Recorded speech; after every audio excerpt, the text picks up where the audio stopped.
तो ये कहानी हमारे हीरो किन फेंग की, जो कि अपनी बेमिसाल ताकत और ड्रैगन सोल का मालिक था। लेकिन एक दिन उसकी जिंदगी अब उसके अपने फियांसे के धोखे खाने से बदल गई। उसकी फियांसे ने उसे प्यार के नाम पे सब कुछ छीन लिया, उसकी पावर्स, उसकी इज्जत और उसका पूरा एग्जिस्टेंस। अब किन फेंग अपनी ही परछाई बनकर जीने लगा है और इसी दौरान वो अपने दुश्मनों के हाथों मार दिया गया। लेकिन उसकी मौत उसका अंजाम नहीं थी, ये एक नया सफर की शुरुआत थी। किंग फेंग की तकदीर ने एक नया मोड़ लिया और उसकी बॉडी में एक पावरफुल एंशिएंट एम्परर की सोल आ गई। अब वो फिर से उठता है और पहले से ज्यादा मजबूत, ज्यादा समझदार और बदले की आग से भरा हुआ। इस बार कोई भी उसे धोखा नहीं दे सकता है। चलो किन फेंग की एक एक्साइटिंग जर्नी को शुरू करते हैं। कहानी की शुरुआत होती है एक पावरफुल इटर्नल फ्लेम के साथ। वहाँ हम एम्परर वू को देखते हैं, जो इस फ्लेम को देखकर काफी ज्यादा एक्साइटेड थे। फ्लेम उसके आसपास घूमती हुई हवा में उड़ती जा रही थी। एम्परर वू अपने आप से कह रहे होते हैं कि आज तक कोई भी इस इटर्नल फ्लेम को एब्जॉर्ब नहीं कर पाया है, लेकिन आज मैंने इसे जगा कर ये दिखाया है। अगर मैं इस फ्लेम को अपनी बॉडी में ब्लेंड कर लेता हूँ तो मैं दुनिया का सबसे पावरफुल इमोर्टल बन जाऊंगा। तभी एक आवाज सुनाई देती है और उस आवाज के साथ ही एम्परर वू देखता है कि उस पर एक बड़ा सा माउंटेन गिर रहा है। यह अटैक इतना सरप्राइज था कि उसके लिए बिल्कुल भी रेडी नहीं था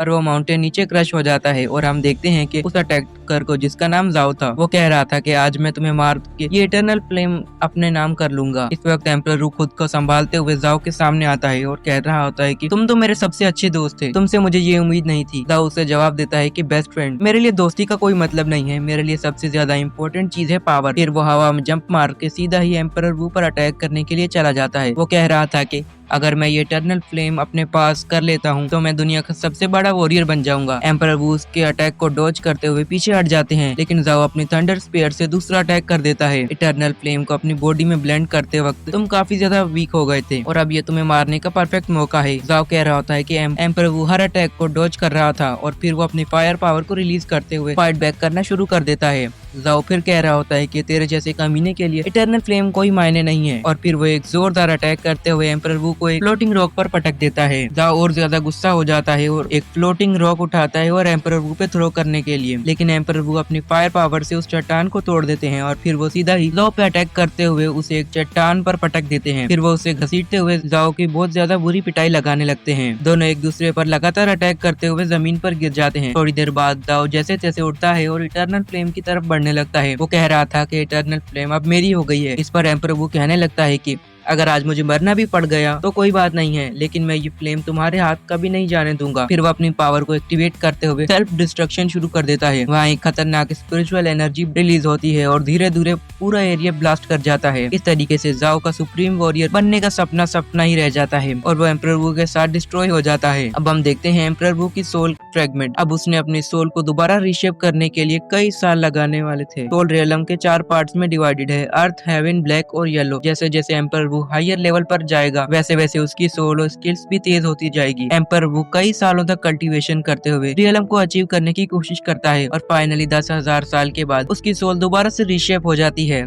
अब वो इटर्नल फ्लेम के साथ इमर्ज हो जाता है, लेकिन उसके सोल भी रीइंकार्नेट नहीं हुई थी और इसीलिए उसको एक वेसल की जरूरत थी। बॉडी की तलाश में एम्परर वू शाओ टाउन पहुंचता है। वहाँ शान जिंगान नाम के एक लड़का, जो शान फैमिली का यंग मास्टर है, वो एक बंदी को जोर से थप्पड़ मार के कह रहा होता है कि तुम जैसे लोग मेरी बहन के लायक नहीं हो। वो बंदा, जो कि किंग फेंग था, जिंगान से कह रहा होता है कि मैं चाहे कितना भी पावरलेस हूँ, लेकिन मेरी एंगेजमेंट तुम्हारी बहन के साथ हुई है। अगर वो मुझसे शादी नहीं करना चाहती है तो उसे खुद आकर ये बात कहनी चाहिए थी। किंग फेंग, जो कि किंग फैमिली का यंग मास्टर है, जिंगान से कह रहा था कि ये हमारा पर्सनल इशू है, तुम इसमें इंटरफेयर नहीं कर सकते। जो अभी बातें सुन के वो कहता है कि मेरी सिस्टर ग्लेशियर वैली की डिसेबल है, तो भला वो तुम्हारे जैसे मामूली बंदे से बात क्यों ही करेगी। चलो अब जल्दी से जहन्नुम में चले जाओ और दोबारा अपनी शक्ल कभी भी मुझे मत दिखाना। इसके बाद जिंगान ने अचानक से किंग फेंग के कोर पर एक जोरदार लात मार दी। इस हमले के चलते किंग फेंग बुरे तरीके से इंजर्ड हो जाता है और जमीन पर गिर जाता है। जिंगान कहता है, अरे तुम तो एक लूजर हो, मगर फिर भी मेरी सिस्टर के साथ शादी करने के सपने देख रहे हो। अरे अगर सच बताऊं तो तुम उसके सर्वेंट बनने के भी लायक नहीं हो। तुम्हारे जैसे लूजर को तो बस हमारे जैसे पावरफुल लोगों के हाथों मार खाने के लिए पैदा हुए हैं। जिंगान को ये सारा तमाशा एम्परर वू की सोल भी देख रही होती है। वो कहता है कि अरे अरे किंग फेंग की किस्मत तो बहुत ज्यादा खराब है, ये तो बस एक ही लात में मारा गया। मेरे ख्याल से ये बंदा काफी ज्यादा कमजोर होगा, इसलिए तो कोर पर अटैक होने की वजह से ये बिल्कुल भी सरवाइव नहीं कर पाया है। खैर अब मैं इस शैतान यंग मास्टर की बॉडी को पसेस करूंगा ताकि मैं इस बेचारे लड़के किंग फेंग का बदला ले सकूं। इसके बाद एम्परर वू सीधा ही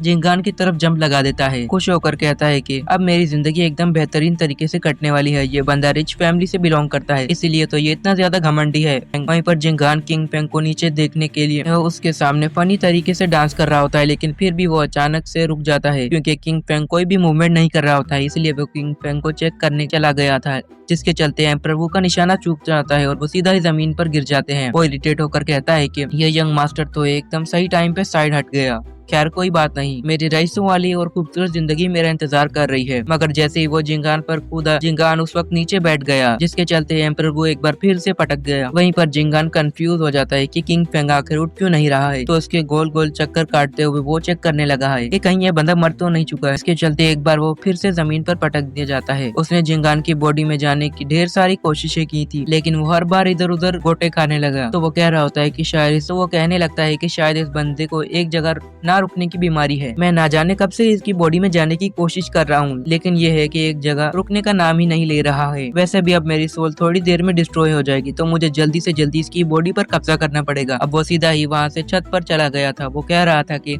ये मेरा आखिरी चांस है, एक तो मैं मारा जाऊंगा या फिर एक रईस बंदा बन जाऊंगा। इसके बाद एम्परर वू ने जिंगान पर छलांग मार दी। इधर जिंगान अपने चमचों से कह रहा होता है कि यार ये बंदा तो सच में मारा गया, चलो कोई नहीं, जो होता है अच्छे के लिए होता है। और फिर वो फौरन से वहाँ से साइड हट जाता है, जिसके चलते एम्परर वू का निशाना फिर से चूक जाता है और वो सीधा ही किंग पेंग की बॉडी में चला जाता है। नहीं चाहता था, इसके चलते एम्परर वू का निशाना फिर से चूक जाता है। वो किंग पेंग की बॉडी में नहीं जाना चाहता था, लेकिन उस वक्त रहते अपनी स्पीड को कंट्रोल नहीं कर पाए, जिसके चलते वो सीधा ही किंग पेंग की बॉडी में एंटर कर जाता है। अब वो किंग पेंग के अंदर जाकर कहने लगता है कि ये तो बहुत बड़ी गड़बड़ हो गई। इधर जिंगान वहाँ से जाने ही वाला था कि तभी वहाँ पर किंग यान नाम की एक बंदी पहुंच जाती है। वो तो किंग पेंग की हालत देखकर काफी ज्यादा घबरा गई थी, लेकिन किंग पेंग के पास जाने से पहले ही जिंगान उसका हाथ पकड़ लेता है। वो उससे कह रहा था कि जाने मन जरा बताओ कि तुम इतनी जल्दी में कहाँ जा रही हो। दरअसल किंग यांग किंग फैमिली की फॉस्टर डॉटर है, यानी कि वो किंग, यानी कि इसे किंग पेंग की फैमिली ने गोद लिया है। वहीं पर किंग यांग अपनी हाथ छुड़ाने की कोशिश करते हुए किंग पेंग को आवाज देने लगती है, तो जिंगान उसे बताता है कि अरे अब तो वो नहीं उठने वाला, क्योंकि वो मेरे हाथों से मारा जा चुका है। वैसे भी तुम तो किंग पेंग की ब्लड रिलेटिव भी नहीं हो, तो फिर तुम उसके लिए इतना ज्यादा परेशान क्यों हो रही हो। वेल तुम एक काम करो, तुम मेरे साथ चलो, देखना मैं तुम्हें कितना ज्यादा खुश रखूंगा।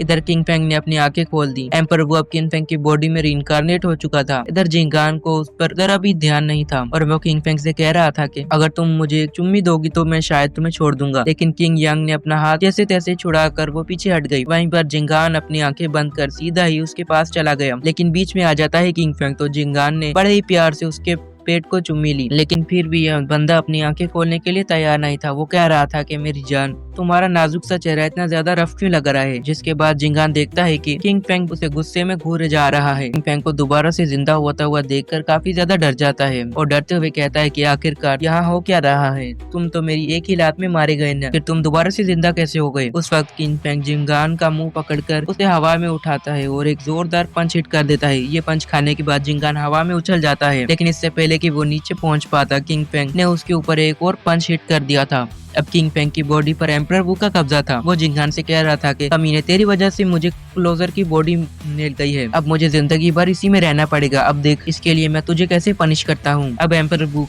के पावरफुल पंचेस से तो जिंगान सिर्फ हवा में ही सैर करने जा रहा था। एम्परर वो भी उसकी पिटाई करते हुए उससे पूछने लगता है कि तुझे एक जगह पर टिकने में कोई प्रॉब्लम थी क्या, तेरी वजह से मैंने एक गलत बंदे की बॉडी को पजेस कर लिया है, अब मैं भी किंग पेंग जैसे एक लूजर बन जाऊंगा। इधर किंग पेंग को जिंगान की पिटाई करते हुए देखकर यांग काफी ज्यादा खुश हो गई। वो कह रही थी कि मुझे तो लग ही रहा था कि मैंने तुमको खो दिया, लेकिन हेवेंस का शुक्र है ये कि तुम जिंदा बच गए। इधर किंग पेंग ने जिनहान पर इतने सारे पावरफुल पंचेस तेजी से बरसा दिए थे, जिसे देखकर जिनहान के चमचे की तो फट गई थी। वो कह रहे थे कि बाप रे, अगर किंग पेंग ने इसकी हालत इतनी ज्यादा खराब कर दी है तो पता नहीं ये हमारे साथ क्या करेगा। लेकिन किंग पेंग अचानक से इतना ज्यादा स्ट्रॉन्ग कैसे बन गया, थोड़ी देर पहले तो ये एक नल्ला लूजर था। इधर किंग पेंग जिनहान को जमीन पर पटकते हुए सीधा ही उसकी छाती पर बैठ जाता है, लेकिन फिर भी उसने अपने पंचेस की बारिश को जरा भी नहीं रोका था। जिनहान ने तो इतनी ज्यादा मार कभी भी खाई नहीं थी और ना ही उसने किसी को इतना पीटा होगा। और अब उसकी एकदम अच्छी खासी खातिरदारी करने के बाद किंग पेंग आराम से बैठ जाता है। वो हेलो हाय करते हुए कहने लगता है कि उफ चलो ये टास्क तो पूरा हुआ। वहीं पर जिनहान के चमचे तो किंग पेंग पर निशाना साध रहे थे, लेकिन इससे पहले कि वो कुछ कर पाते वो वहाँ से रफा दफा हो जाते हैं। इधर बेचारा जिनहान मरीजों जैसे हालत में उठ जाता है। उसके तो 2-4 दांत भी टूट चुके होते हैं, लेकिन फिर भी वो अपनी तोतली जबान में उससे पूछता है कि तूने मुझे इतना कूटने की हिम्मत कैसे की। तो किनफेंग उससे कहता है कि मेरा दिल किया तो मैंने तुम्हें मार दिया, इसमें तुझे कोई मसला है? जिस पर वो गुस्से में कहता है कि किनफेंग के बच्चे, देख अब मैं तेरे साथ क्या करूंगा। उसके बाद जिनहान वहाँ से भाग निकलता है। इधर किंग यांग किनफेंग के पास जाकर पूछती है कि तुम ठीक तो हो ना। अब किंगफेंग उससे कुछ जवाब देने ही वाला होता है कि तभी उसकी नजर गलत जगह पर पड़ जाती है। वो तो बस किंग यांग को देख रहा होता है और साथ ही ज्यादा पावर यूज करने की वजह से किंगफेंग की बॉडी भी रिएक्ट करने लगती है, जिसके चलते वो बेहोश होकर सीधा ही किंग यांग के सीने पर ही लैंड कर जाता है। किंग यांग उससे कहती है कि तुम बिल्कुल भी टेंशन मत लो, मैं अभी तुम्हें एक हीलर के पास ले जाती हूँ। इन दोनों की बातें उस लाल पीले खरबूजे ने भी सुन ली थी। इतना मार खाने के बाद भी जिनहान को पौड़ी की भी अकल नहीं आती है। वो कह रहा था कि किंगफेंग, आज तूने जो कुछ भी मेरे साथ किया है उसकी कीमत तुझे चुकानी होगी और साथ ही तेरी पूरी फैमिली भी इसकी कीमत चुकाएगी। और इसी के साथ ये एपिसोड यहीं एंड हो जाता है। बाकी नेक्स्ट एपिसोड के लिए वीडियो को एक लाइक और चैनल को जरूर से सब्सक्राइब कर दें। Thanks for watching.